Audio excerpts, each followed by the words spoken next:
Hello,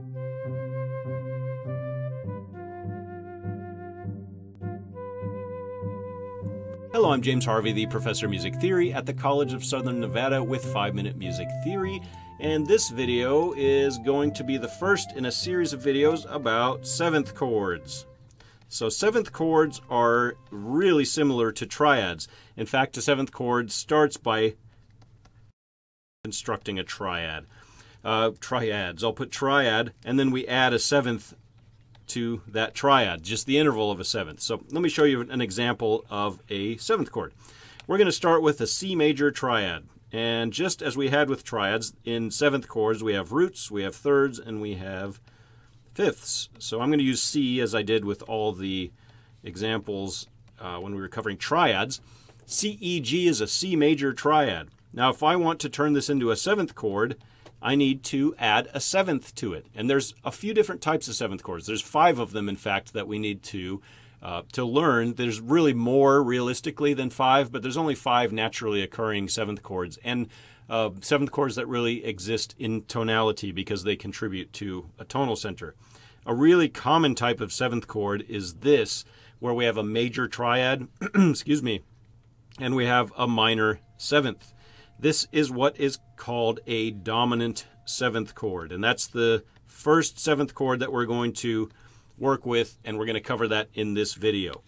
So let's start that right now. So the dominant seventh chord has a few different names. It's sometimes known as the major minor seventh chord, and it's sometimes known as the dominant seventh, and I'm more commonly going to refer to it as dominant seventh. If you just hear somebody say just flat out seventh chord, the dominant seventh is so common that if you just say seventh chord, you're sort of implying that it's a dominant seventh chord. Now let's go back to that first title, the major minor seventh. The reason it's called a major minor seventh is because of its construction, that it's a major triad, and a minor seventh.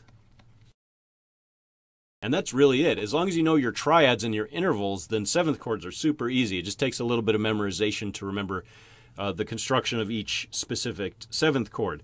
Now, when we look at seventh chords, again, just as I did in triads, I highly, highly recommend that you don't think of them as stacked thirds. Instead, think of them as 2 parts, a triad and a seventh. And then remember that these notes can be simple interval equivalents too, and we see them on the page. In some later videos and some supplemental videos, you'll see what I'm talking about, how the notes are spread out. But what we really just need to know in this video, which is about the dominant seventh, is the construction, which is a major triad and a minor seventh. So instead of writing them down using letters, let's go ahead and write some on the staff. And I tend to use treble clefs quite often because I'm a violin player, so I'm going to instead use bass clef and give it its due. Let's build a dominant seventh chord from an A. So here's our A. Then we need a third. And remember that the third and the fifth will create a major triad in this dominant seventh. Again, we're dealing with dominant sevenths here. Dominant seventh chord, if we start by building a major triad, would be A, C sharp, E, which is an A major triad. And then we need to have a minor seventh from the root. The minor seventh from A is here, which is a G natural. A, C sharp, E, G. Let's go ahead and play that on the keyboard here. It's probably a familiar sound because we hear those dominant sevenths all over the place, and it's an extremely important chord in tonal music and tonal theory. Let's build one more because we have a little bit of time left. Let's build a B flat dominant seventh. So we start by building a major triad. That's B flat, D, F. And then we need a minor seventh, which is A flat. So here's our major triad. And then here's our minor seventh. That is an A flat. You just have to trust me. That's bad handwriting, bad penmanship. B flat, D, F, A flat is a B flat dominant seventh chord. So just a quick review of dominant seventh chords and seventh chords in general. They consist of a triad and an added seventh from the root. And in the dominant seventh chord, this first type, we have a major triad and a minor seventh, which is why sometimes it's known as the major minor seventh. That's the triad and the seventh. That's it.